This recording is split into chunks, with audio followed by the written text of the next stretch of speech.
자, 그렇다면 이걸 먼저 말씀드렸어야 되는데 성막과 성전의 차이점은 무엇일까요?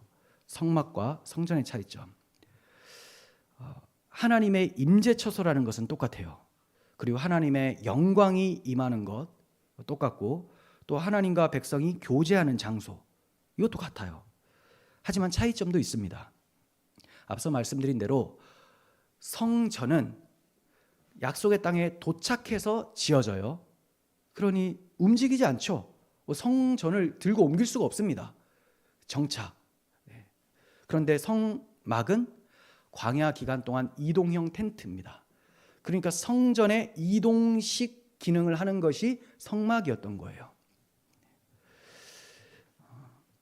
이스라엘 백성은 약속의 땅에 도착하기까지는 이동식 성막에서 하나님과 교제하며 생활을 하게 됩니다. 그러니 우리는 지금 성막이신 예수 그리스도 안에서 함께 성막이 되어서 살아가고 있죠. 그래서 성막이에요. 그런데 그 성막의 영광을 나타내기 위해서, 영광을 강조하기 위해서, 그리고 하나님이 약속하신 것은 반드시 이루어지잖아요. 이루어진 사실처럼 얘기하기 위해서는 성도를 성전이라고도 표현을 하는 거예요.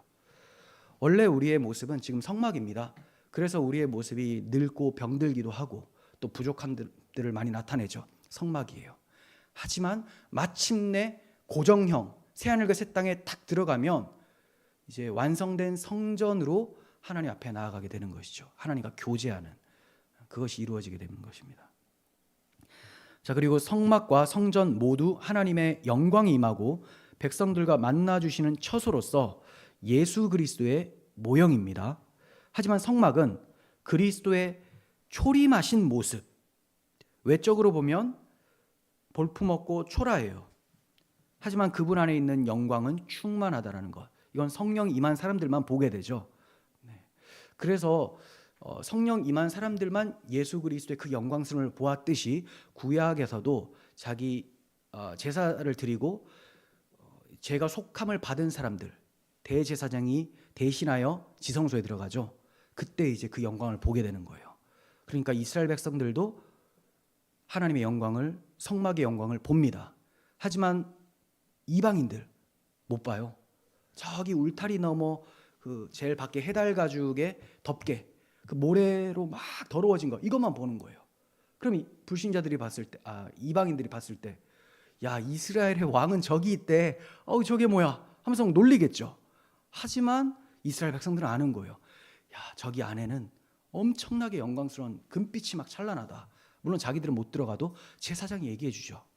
마찬가지로 이제 우리는 예수 그리스도를 믿어 성령 충만하게 되면 그리스도의 영광을 봅니다. 예전에는 제사장들만 보았는데 이제는 우리가 제사장이 되어서, 왕 같은 제사장 되어서 그 성막의 영광스러움, 예수 그리스도의 영광스러움을 볼 수 있게 되었다는 거예요. 그런데 이제 성전은 어떤 것이냐? 이 영광이 겉으로도 나타나는 거예요.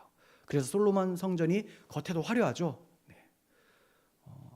근데 이것 또한 이 땅에서 천상의 성전을 나타내기 위한 모형이에요.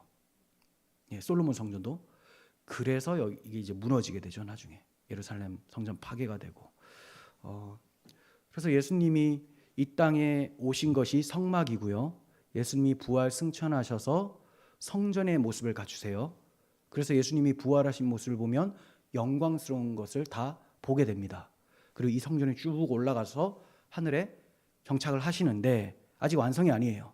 왜냐하면 이 땅에 있는 성막들, 우리들이 이 역사를 다 살고 주님 다시 오시면 주님과 함께 하늘나라에서 성전을 이루게 됩니다.